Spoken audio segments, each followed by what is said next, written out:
This week in our Wonderful Day in the Lord broadcast, we're trying to understand better our God. Now, we can't worship Him in truth and holiness and so forth unless we know who He is. And so this is a big subject, obviously. The Scriptures are just filled with helping us understand who He is, and yet we come to the end of the day and we're still scratching our heads a lot. We don't fully comprehend Him. And we could go on for a long, long time, and we did do a whole series on our Wonderful Day in the Lord broadcast on God. You can go back and reread those or rewatch those broadcasts and look at the attributes of God that we covered. So we're not repeating all of that this week, but we are looking at the three omnis, omniscience, which we've covered earlier in this week. He knows all things. And then today, omnipresence, and then tomorrow, omnipotence. But let's look at omnipresence today. What does that mean, that He's omnipresent? That means He's everywhere at once. There's no place where He's not. There's no place that we can get away from Him. There's no place that we can hide from Him. There's no place that we can escape from Him. He's everywhere, at all times, at all places, in ways, again, that we cannot possibly comprehend in our finite, localized bodies. But Scripture teaches this. So let's look at Psalm 139 once again, and this time looking at verse 7. And David says, "Where can I go from your spirit? Or where can I flee from your presence?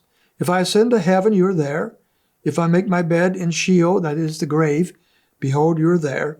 If I lift up the wings of the dawn, if I dwell in the remotest part of the sea, even there your hand will lead me, and your right hand will lay hold of me. If I say, surely the darkness will bruise me, and the light around me will be night. Even the darkness is not too dark for you, and the night is as bright as the day. Darkness and light are alike to you." Wow. David recognizes that he cannot hide from God. Matter of fact, as I have studied Psalm 139, I think David is probably at a place in his life where he's trying to hide from God. He's not altogether excited about the fact that God knows all things and is always there. If he could get away from God at times, perhaps, he would do so. But he's come to realize there is no such place where God is not. Now, he's going, as we saw yesterday, he's going to get to the place where he appreciates these things, where he's actually asked God to search him and try him and know him. But perhaps here, before he gets to that place in his life, he is not necessarily sure he's excited about God knowing all things about him. And yet he does. And that God is at all places where he's at. And yet he is. God is omniscient and omnipresent. We go over to the book of John now. Pick up in John a very similar situation. Jesus is talking to the woman at the Samaritan well, and she is off on her theology. She is confused about who God is. And once again, this is our theme this week. We need to know who God is before we can truly worship Him. And so the Lord Himself is taking her to the place where she can understand God in ways that she never did before. In chapter 4, verse 20, she said, "Our fathers worshipped in this mountain, and you people say," that it's the Jews, "that in Jerusalem is the place where men ought to worship." And Jesus said to her, "Woman, believe me, an hour is coming when neither in this mountain nor in Jerusalem will you worship the Father." Then he goes on and says in verse 23, "But the hour is coming, and now is, when true worshipers will worship the Father in spirit and in truth. For such people, the Father seeks to be His worshipers."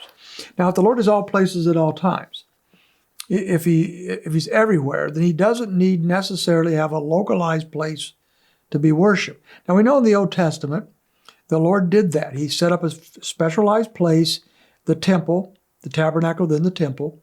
His glory would fill the Holy of Holies in the tabernacle and temple.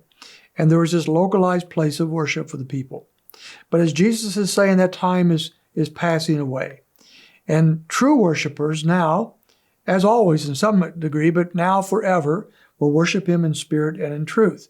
We don't have to worship the Lord in one particular location because He is everywhere. And we can worship Him anywhere as a result of that. His presence is there. His presence is with us. And I resist people who say, well, I've come into the presence of God, or we went to church and we came into the presence of God. No, you didn't. God's presence was already there. God's presence is everywhere. You may have a stronger feeling about it, or you may concentrate more on the fact that he's there, but you did not move into his presence. His presence is always there. And therefore we worship him anywhere, everywhere, in spirit, and we worship him in truth. And that should be what we're doing, worshiping the Lord in spirit and in truth.